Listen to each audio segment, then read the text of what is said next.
The year is 1900. We are in New York City, the explosive electric heart of the richest nation on earth. America has just clawed its way out of the Civil War and transformed in a single generation into an industrial colossus. Railroads stitch the continent together, steel mills light the night sky, oil flows like a black river of money, and a tiny handful of men, the so-called robber barons, have seized control of it all, amassing the largest private fortunes in human history. You are one of them. While millions of immigrants pack into freezing, disease-ridden tenements just a few miles south, you command wealth so vast that the federal government, which collects no income tax at all, cannot even comprehend its scale. You are not merely rich, you are New York royalty. Using advanced AI trained on the surviving mansions of Fifth Avenue and Newport, the society columns of the age, the ledgers of Wall Street, and the memoirs of those who lived it, we have reconstructed a single day in the life of America's Gilded Age elite. Step through the bronze doors of the marble palace, but understand this from the start. For all your millions, there is one thing your money still cannot buy, and it will haunt you for your entire life. In Rome, the ultimate luxury was silence. At Versailles, it was being seen. But for you, an American tycoon, the rarest and most agonizing luxury of all is legitimacy. You have everything money can purchase, and you have purchased it all. What you do not have, what you cannot manufacture in any factory or mine, is a pedigree, an ancient name, the quiet confidence of old blood. Your fortune is new, and in the eyes of the old families who have ruled New York society for generations, new money smells of grease and coal smoke. And so your entire glittering life is, in truth, one long, desperate campaign to be accepted. Money buys everything except belonging. You wake in your mansion on Fifth Avenue, on the stretch they call Millionaires Row. It is not a house, it is a French chateau, or an Italian palazzo, or a Loire Valley castle, ripped from Europe stone by stone and reassembled in Manhattan by the most fashionable architects in America. The walls are hung with genuine old master paintings, snapped up by the crate from cash-poor European aristocrats. The rooms are panelled with woodwork pried out of actual French palaces. You have, quite literally, bought the past and shipped it home. And your home is a marvel of the future as well. You have electric light blazing from crystal chandeliers, a technology so new that some guests are still afraid to touch the switches. You have telephones, central heating, an elevator, and marble bathrooms with hot and cold running water, while the families in the tenements downtown share a single cold tap among dozens. An army of servants, dozens of them, butlers, footmen in powdered wigs and silk stockings, ladies' maids, valets, and a French chef lured from a European court moves through the house in silent, invisible choreography to ensure you never want for anything, ever. You dress in a suit cut by the finest tailors, but the real performance belongs to your wife. For the men of this world wage their battles in boardrooms, but the women wage them in ballrooms, and a wife is the family's living standard, dressed in gowns ordered from the great couture houses of Paris and dripping with diamonds, emeralds, and ropes of pearls bought from Tiffany and the jewelers of Europe. A single necklace can be worth more than a workman earns in 10 lifetimes. Every jewel, every gown, every feather is ammunition in the only war that truly matters to you, the war for social acceptance. And it is a brutal war, fought with invitations instead of weapons. At the very top of New York society sits an inner circle so exclusive it has a name, the 400. The legend holds that the number was set by the grand dame of old society herself, because that was roughly how many people could fit comfortably into her ballroom, and anyone outside that ballroom simply did not exist. To be on the list is everything. To be left off is social death. The old families, the original Dutch and English New York aristocracy, guard the gates ferociously, and they look upon the new industrial fortunes with open contempt, no matter how many millions those fortunes contain. So the new money fights its way in. One legendary heiress, frozen out by the old guard, built a fairy tale chateau on Fifth Avenue and threw a costume ball so spectacular and so expensive that the old families simply could not bear to be excluded from it, and society's reigning queen was finally forced to call upon her and accept her. That is how this war is won, not with charm, but with overwhelming, undeniable theatrical spending. You bludgeon your way into society with sheer extravagance until the gates have no choice but to open. And once you are inside, you turn and slam those gates shut behind you, just as cruelly as they were once shut on you. By late morning, you turn to the source of all this power, business. And here, beneath the silk and the marble, you are utterly without mercy. Your fortune was not built gently.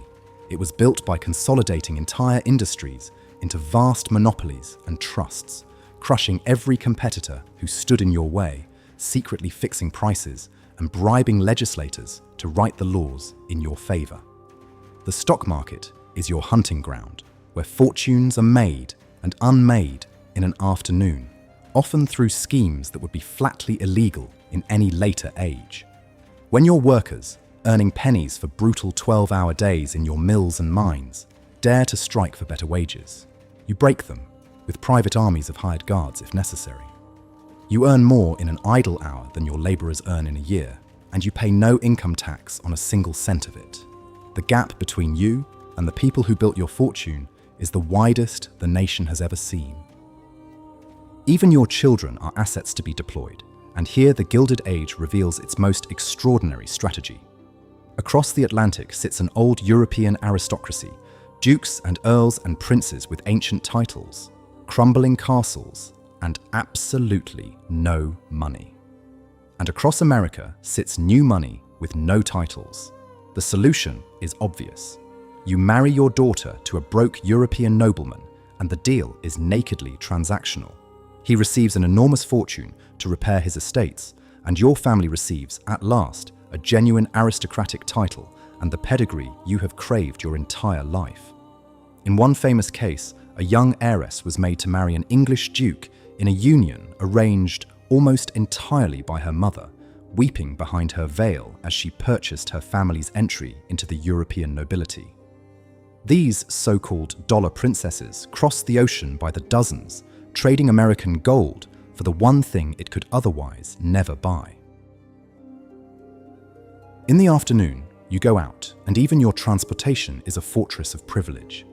You travel the country in your own private railroad car, a palace on wheels panelled in mahogany, fitted with velvet sofas, a dining room, sleeping berths, and its own staff, simply coupled onto any train you please. In the harbour waits your steam yacht, a floating mansion crewed by dozens. The saying of the age captured it perfectly. If you have to ask what a yacht costs, you cannot afford one. You take a turn through Central Park in a gleaming carriage, or perhaps in one of the brand new horseless automobiles just beginning to appear, a noisy, shocking novelty that announces you are a person of the future. And in the evening, you go to the opera, which is itself a monument to this entire war. When the old families refused to grant the new millionaires private boxes at the existing opera house, the new money did what it always did. It simply built a bigger, grander opera house of its own.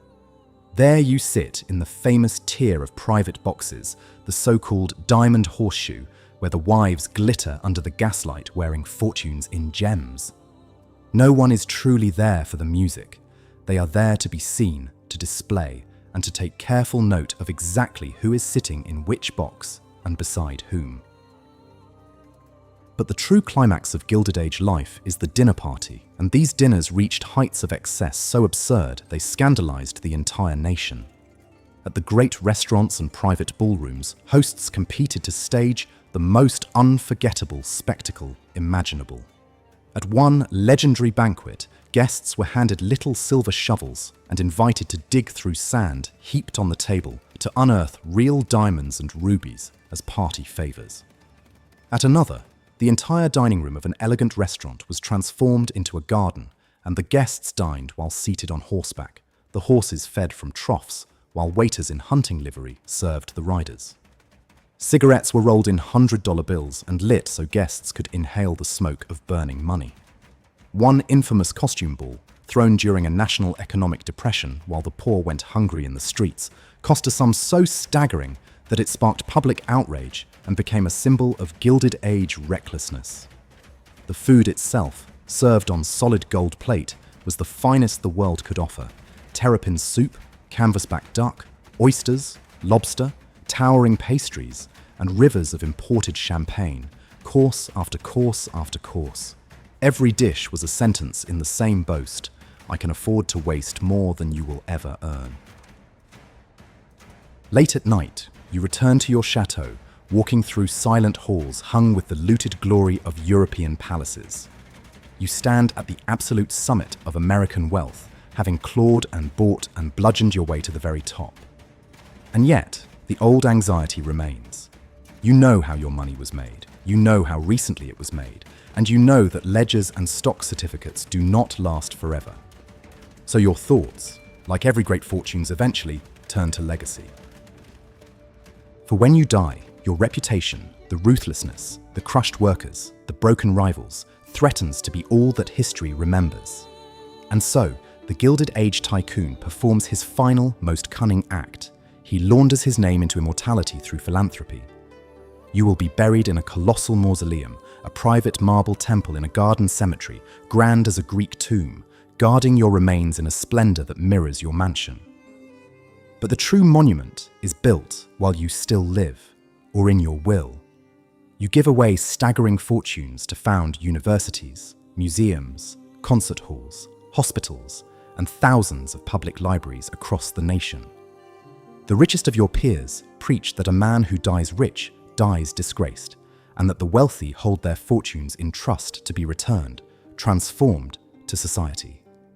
And so your name, carved into the marble lintels of great institutions, will outlive every factory and every cruel headline. The ruthless baron is quietly rewritten, generation by generation, into the great benefactor. You cannot buy a pedigree in life, so you buy something even greater in death. You buy the verdict of history itself. That was the life of America's Gilded Age elite in 1900. A life of fortunes so vast they distorted the entire nation, spent in a frantic, lifelong campaign to convert raw money into something it could never quite become: respectability. They built palaces, married off their children for titles, and burned money for sport, all to be accepted by a world that secretly looked down on them. The Gilded Age eventually ended, broken by income, taxes, antitrust laws, and a changing nation. But their libraries still open their doors, their museums still hang their art, and their names still stand carved in marble above the institutions of a country they helped build and helped bleed. History remembers the empires of steel and oil, but it was lived by the men who could buy anything except the right to belong. This video is brought to you by the Paladin Learn History app. Scan the QR code to learn more history.